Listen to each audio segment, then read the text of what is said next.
Hey there, guys. Sorry about that. I just took another leave, so hopefully, I can chat my way through our last little journal that I am posting to the shop today. Is the fabric that um I got this fabric from the basket that had the apron in it, you guys, that I am not going to be able to cut up the apron. I have hung the apron in my studio. It's just, I bought it because I love the fabric and I love the significance behind the apron, and I can't do anything with it. So there's that.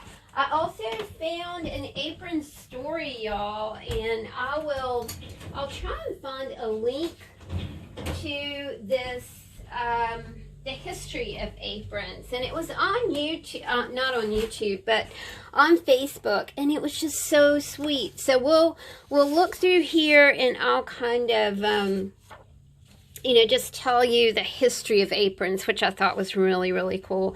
So the principal use of Mom or Grandma's apron was to protect the dress underneath, because, Mom or Grandma only had a few dresses, so they wanted to protect the dresses that they had. So that was the advent of the apron. Now, aprons, of course, have been around forever and ever and ever, right?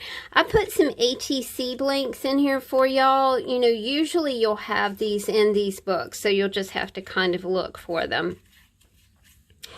An apron was used to, it was used for drying children's tears. I thought that was so sweet. From the chicken coop, the apron was used for carrying eggs, fussy chicks, and sometimes half-hatched eggs to be finished in the warming oven.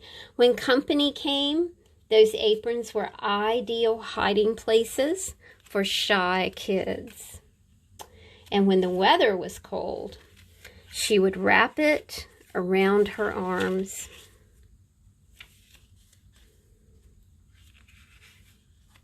Those big old aprons wiped many a perspiring brow bent over the hotwood stove.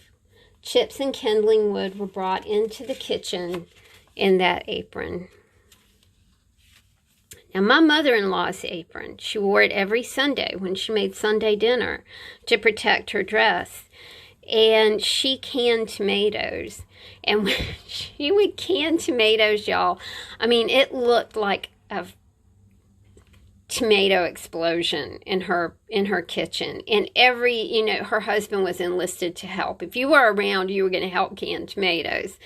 And I remember that apron looked like she had slaughtered somebody. It was just like that, that crazy. Red juice all over it. Let's see.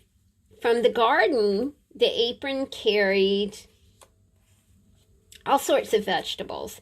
After the peas had been shelled, it carried out the hulls.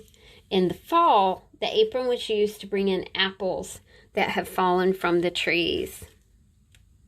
When unexpected company drove up the road, it was surprising how much furniture that old apron could dust in a matter of seconds. Oh. When dinner was ready, she walked out onto the porch, waved her apron, and the menfolk knew it was time to come into the house for dinner.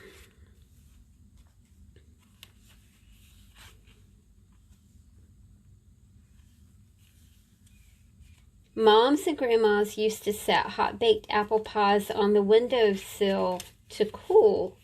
Her granddaughters set theirs on the windowsill to thaw. I thought that was really cute too. I love that story because it just really evokes all kinds of memories. So that's why I'm not going to cut up the apron. But this fabric was in the basket with vintage aprons. So, it was probably destined to be an apron. I have no idea what I'm going to do with my apron. I did hang it, like I said, I hung it in the studio. So, I can't cut it up. So there's that. So now I have a vintage apron.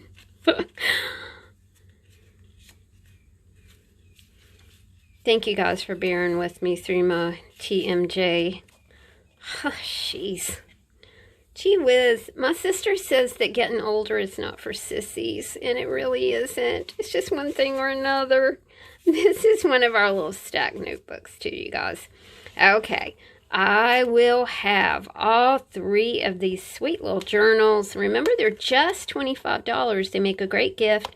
This is also one that has, you know, this is not round, so you got to kind of fuss with the little stretchy string a little bit.